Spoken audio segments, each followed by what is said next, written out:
What does greatness look like when it's been tested season after season for 22 years? Cristiano Ronaldo, the greatest goalscorer in the history of the modern game, with records shattered across leagues, nations and generations, didn't start as a machine. He started as a flashy kid with stepovers, raw speed, and a dream too big for the island he came from. This is the story of how a boy from Madeira became the most feared name in football history. His story starts in the streets of Madeira, a young skinny kid playing for Sporting Lisbon's academy, and with that 28 on his back, he was tearing past defences in Portugal. Ronaldo had quickly established himself as one of the brightest young talents in the country, but it all changed for him in the summer of 2002. Manchester United came to Portugal. What was supposed to be just a pre-season friendly became Ronaldo's opportunity to impress, and he didn't just take it, he'd left a huge impression on the entire Manchester United team. We played against him at Sporting on the way back on our tour. Basically the pitch was too early, it was like a sand pit, but he was dancing on water. We had John O'Shea doing stepovers without the ball, defending, on an oxygen tank at half time, and I was looking at Shazy thinking, "Raw, what is going on?" That was a rude awakening on the way home with that jet lag and hangover, like all in one, and he was like, and he had to go and play against that, and I was thinking, wow, look, I'm so happy it's you and not me. Wow. Like, he was a joke. The stories were true. Sir Alex Ferguson had been so impressed by what he'd seen from the young talent that right there he got a pre-agreement with Ronaldo that he was going to sign for Manchester United, beating Arsenal to the deal, and a few days later, the journey had officially started. Ronaldo had just signed for Manchester United in a £12 million deal, and almost as destiny would have it, he was wearing the shirt of icons from the start. Playing down the right side of the midfield or wing, Ronaldo was carnage. What he'd just done to Ashley Cole here was what he'd been doing to fullbacks regularly in the Premier League. From an entertainment standpoint, he was the type of player to get you off your seat on a match day. Tricks, skills, dribbles, the raw speed and pace. There were signs that he was going to be a talented player, but one thing was missing, the goals. But not that it necessarily mattered at the early stage. See, when Ronaldo arrived at Manchester United playing right wing in that 4-5-1 system, his main job was to feed the man up top, Ruud van Nistelrooy. 6 goals and 8 assists in 40 games that year. In his first 3 years at United, the goal count went from 6 to 9 and increased to 12 in 2006. But by that summer, Ronaldo had reached a crossroads. He was about to become something he had never been all his career. The dribbling peaked at the 2006 World Cup. Ronaldo set a record for the most dribbles in the competition with 18, averaging 3.3 per 90. But by the time he came back, Ronaldo wanted more. So he hit the gym, bulked up. But while this was a contributing factor, it was something else that triggered the change. With Ruud van Nistelrooy gone, Sir Alex Ferguson changed the system from the 4-5-1 to the 4-4-2. This allowed for more fluid movements between the front four, which was usually Ronaldo, Giggs, Zaha and Rooney, and in turn, Ronaldo was on the verge of completing that transition from a skinny winger to an all-round attacking threat. In the 06-07 season, Ronaldo scored 23 goals in all competitions, 17 in the league, more than double his previous tally. But by 2008, the transformation was complete. This was Cristiano Ronaldo's core. Carlos Tevez had joined the team now. The front three of Ronaldo, Tevez and Rooney complemented each other. Ronaldo had gained Sir Alex Ferguson's trust to almost escape the defensive work by focusing on what he could produce for the team going forward. And in turn, it's safe to say he more than delivered. This goal in the Champions League final was the crowning moment. 31 goals in the Premier League to equal a then Premier League record, 8 goals in the Champions League to finish as the competition's top scorer, and 42 in all competitions.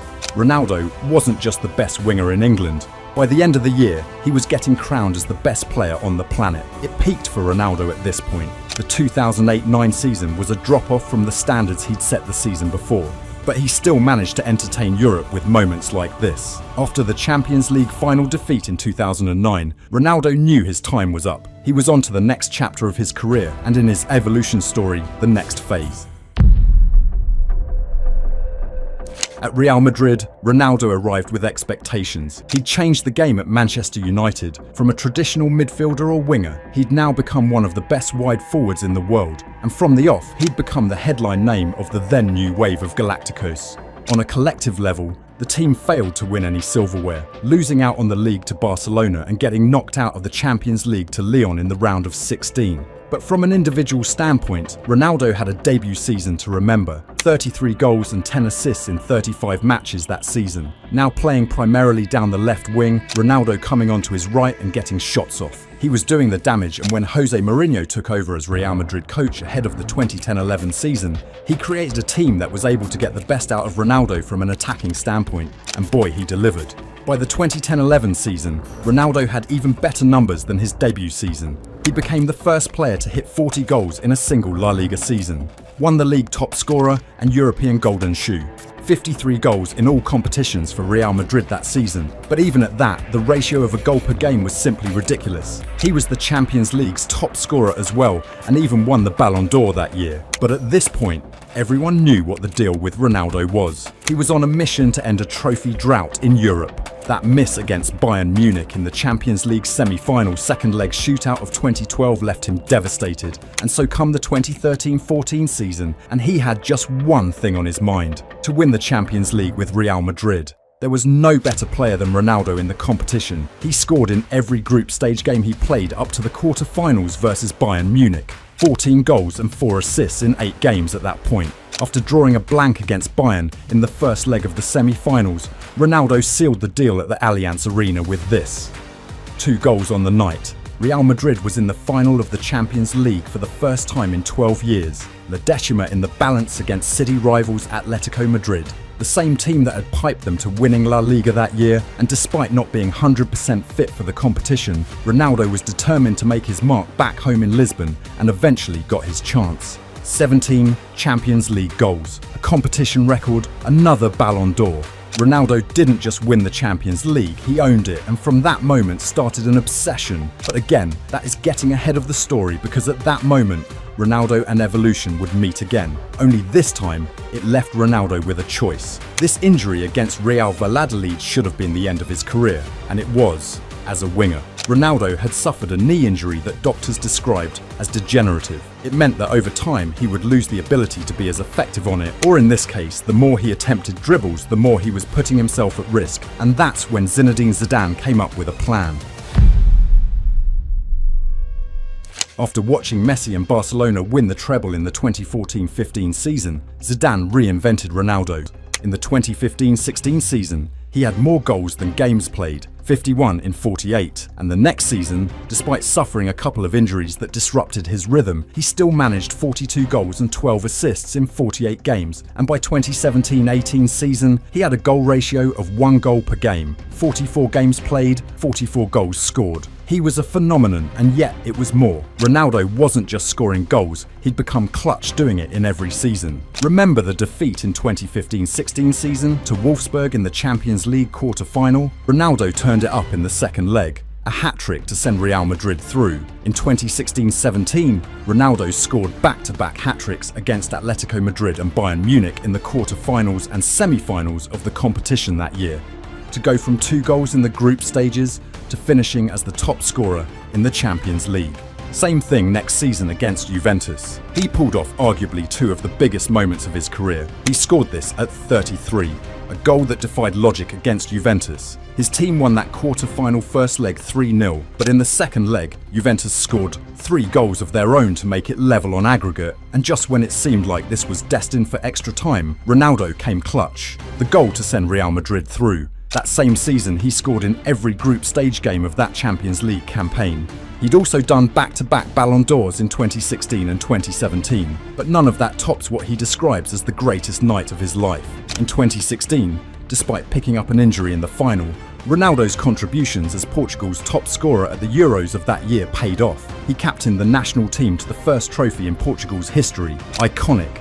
But as had been the theme for his career, Ronaldo wanted more. He wanted a new challenge, and at 33, he was ready to push himself. Joining Juventus for €100 million put Ronaldo at the centre stage again. This time his mission was to bring the Champions League to Turin, and even though this quite never materialised, it takes nothing from the fact that Ronaldo left his mark at the Allianz Stadium. 134 games, 101 goals and 22 assists, and yet there was more. That hat-trick against Atletico Madrid to turn around a 2-0 first-leg defeat at the Wanda Metropolitano, winning back-to-back league titles. Ronaldo finished not just as top scorer in the league that season, he won the Coppa Italia as well. But by the summer of 2021, Ronaldo wanted to return home, hence one of the most famous lines in sports commentary history.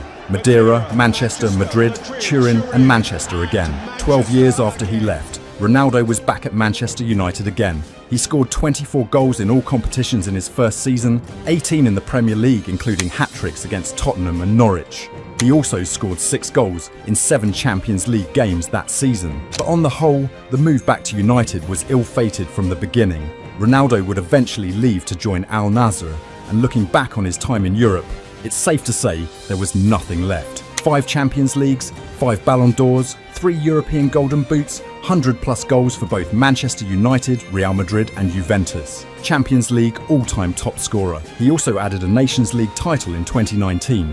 136 goals in 219 games for Portugal. The player with the most active goals in international football, 936 career goals and counting, on the way to 1,000. And right now preparing for the future, opening his YouTube channel to talk about his life, breaking the record for the most number of subscribers in a single day.